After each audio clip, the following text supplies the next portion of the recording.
السلام علیکم ورحمۃ اللہ وبرکاتہ۔ بھائی جان، یہ جو طلاق کا مسئلہ ہے اس کی نوعیت دوسری مسائل سے بالکل مختلف ہے۔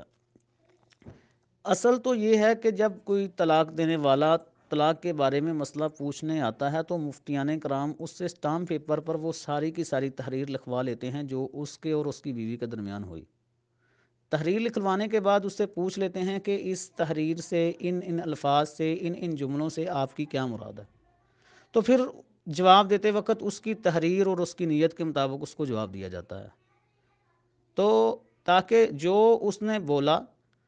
وہ اس کو لکھا، اور لکھا ہوا تبدیل نہیں ہو سکتا، اور لکھنے کے دوران ہی اس نے اپنی نیت بھی متعین کی، کیونکہ اکثر ایسا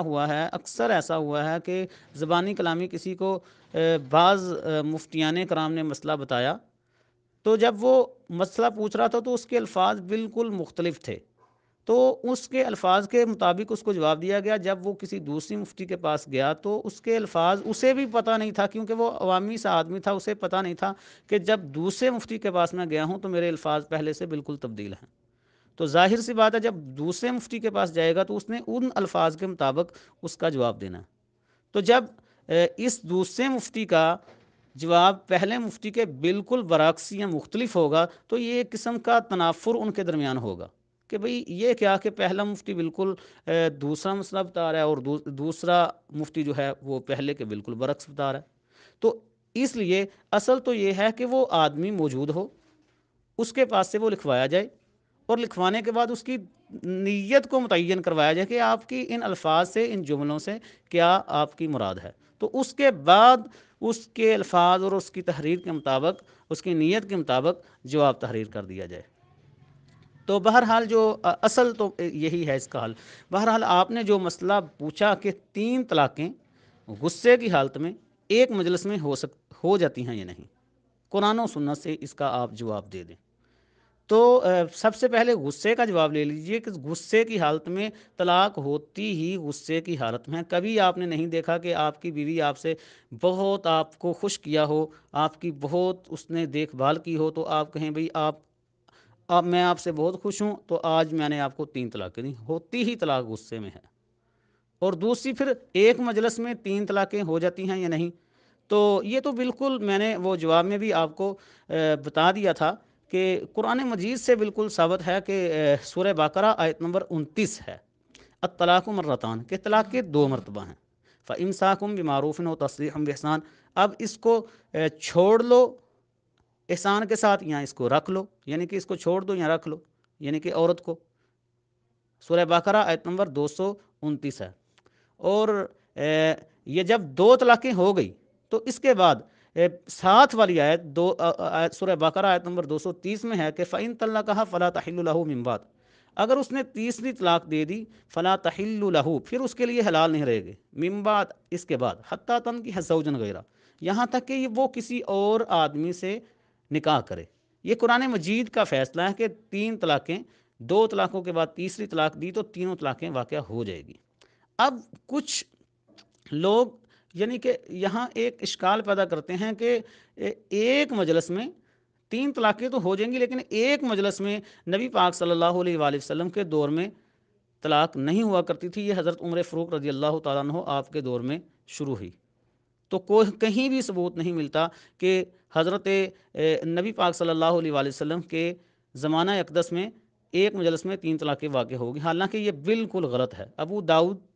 شریف حدیث نمبر 2206، اور ترمذی شریف حدیث نمبر 1170، اور ابن ماجہ حدیث نمبر 2051۔ اب یہ تینوں کتابیں صحاح ستہ کی کتابیں ہیں۔ اب ان میں دیکھیے کہ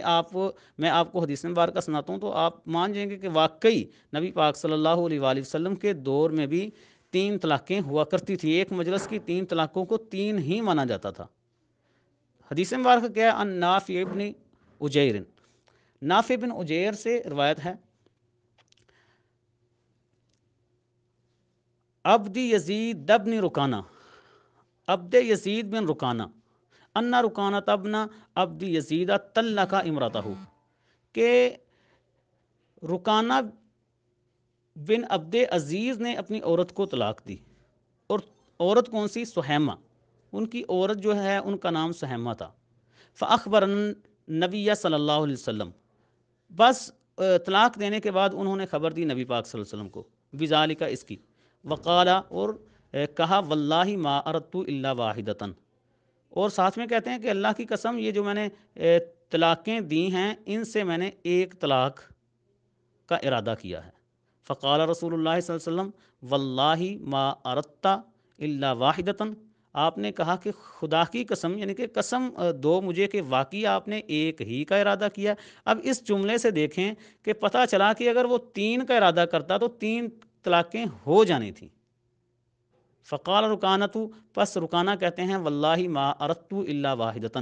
خدا کی قسم میں نے ایک ہی کا ارادہ کیا۔ فردہا الیہ رسول اللہ صلی اللہ علیہ وسلم فطلقہا، پھر نبی پاک صلی اللہ علیہ وسلم نے اس کا رد کیا، یعنی کہ جواب دیا، یعنی کہ ٹھیک ہے اگر آپ نے ایک ہی کا ارادہ کیا تو ایک ہی طلاق واقع ہوگی۔ تو اس کے برعکس جو نبی پاک صلی اللہ علیہ وسلم نے پوچھا کہ اگر آپ نے ایک ہی کا ارادہ، اس سے پتہ چلا کہ اگر وہ 3 کا ارادہ کرتا تو 3 ہی واقع ہو جانی تھی۔ تو پھر کیا ہوا، فتح اللہ کہا ثانیہ فی زمان عمر، تو حضرت عمر رضی اللہ تعالیٰ عنہ آپ کے زمانے میں اس نے دوسری طلاق دی، والثالثۃ فی زمان عثمان، اور تیسری طلاق جو حضرت عثمان رضی اللہ تعالیٰ عنہ آپ کے زمانہ اقدس میں دی۔ اور یہی نہیں، جو عبد الرزاق بن حمام ہیں، انہوں نے، یعنی کہ یہ امام بخاری کے بھی استاد ہیں، انہوں نے